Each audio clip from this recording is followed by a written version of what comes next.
Welcome to Badges Tell. This is a place for stories that never made it into official reports. Stories that were too quiet, too human, or too complicated to be written down. These are not stories about heroes or villains. They are stories about people, about moments that stay long after the badge is put away. My name is Daniel Carter. I am 65 years old. I am retired now. I've been retired for a few years, but my body hasn't accepted it. I still wake up before sunrise, the same way I did for decades. No alarm, no reason, just habit. I sit in my living room with a cup of coffee that slowly goes cold, listening to the quiet of a house that has learned how to live without chaos. When you wear a badge long enough, silence feels unfamiliar. You spend years listening for danger, for raised voices, for the sound of something going wrong. When those sounds are gone, your mind keeps searching for them. People tell you retirement is peaceful. They imagine rest. They imagine relief. What they don't talk about is the space it creates. Space for memories. Space for questions you never had time to ask. Space for moments that waited patiently while you stayed busy surviving. This photo album sits on the table in front of me every day. The cover is worn. The pages are fragile. Some of the photos are fading as if time is trying to soften them. But the memories behind them are sharp, clear, unwilling to disappear. I wore a badge for 35 years. Not because I wanted power, not because I wanted recognition, but because when I was young, I believed showing up mattered. I grew up in a working-class neighborhood where everyone knew everyone else. My father worked long hours and rarely complained. My mother carried worry like a second job. We didn't talk much about emotions, we talked about responsibility. You help people. You don't walk away.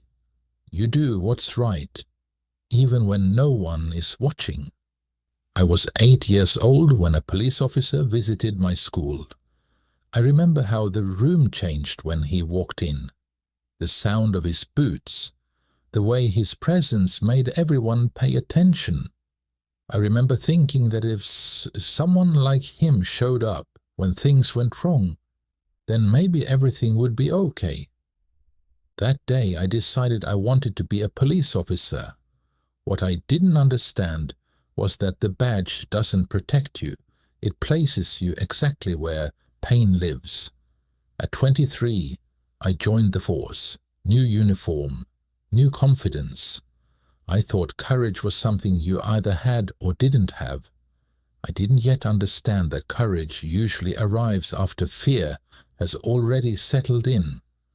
The early years felt manageable.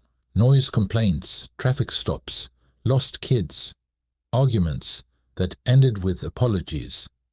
I learned how to speak calmly when others couldn't, how to listen more than I talked, how to read a room the moment I stepped into it.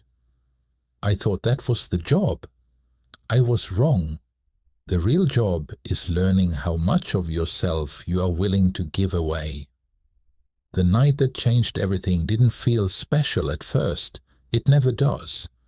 It was raining lightly, the kind of rain that dulls sound and makes streetlights reflect off wet pavement. Dispatch sent me to a domestic disturbance. No urgency in the voice. Just an address. I remember driving slowly, feeling something heavy in my chest without knowing why. The house was dark when I arrived. No porch light, curtains drawn. I knocked. No answer. Inside, the silence felt wrong, not peaceful, not empty, just wrong. Broken glass on the floor. Furniture pushed aside. A hallway that felt longer than it should have been. I followed my training. I followed my instincts. I found her on the kitchen floor, barely breathing, blood on the tiles, her eyes trying to stay open. I called for backup. I applied pressure. I told her help was coming. Then I saw the boy. He was under the kitchen table, knees pulled to his chest. His eyes weren't crying. They were frozen, like he had already learned something about the world that no child should have to learn. I knelt down and held his hand while the paramedics worked. His grip was tight, desperate, like letting go meant disappearing completely. She died in the ambulance. That moment never left me. It followed me home. It followed me through years of service. It waited for quiet nights and rainy mornings. The department did what it could. Time off, counseling, reassurance. People told me I did everything right. But no one teaches you how to carry the weight of what you witness. So I did what police officers learn to do best. I kept going. Years passed. Promotions came. Responsibility grew. I learned how to compartmentalize, how to lock doors inside my mind and label it professionalism. I told myself that if I felt nothing, I was doing my job correctly. I got married, became a father, watched my daughter grow. I attended school events in uniform so she would feel safe, so she would feel proud. She thought I was brave. I never told her how often I felt helpless. Some nights I woke up hearing rain that wasn't there, seeing that hallway, feeling that small hand gripping mine. I told myself this was normal. I told myself it meant I cared. But caring changes you. Over time I noticed cracks forming. I laughed less easily. I listened less patiently. I was present, but not fully there. My wife noticed before I did. The badge gave me purpose. But it also took pieces of me I didn't realize I was giving away. Retirement came quietly, a ceremony, a plaque, handshakes and speeches, jokes about finally getting rest. The badge came off, the weight stayed. Last year, I was sitting in a small cafe near my home. Same table, same black coffee, same view of the door. Routine is comforting when your life has been unpredictable. A young man walked up to me. He hesitated before speaking. Then he said my name. I didn't recognize him at first.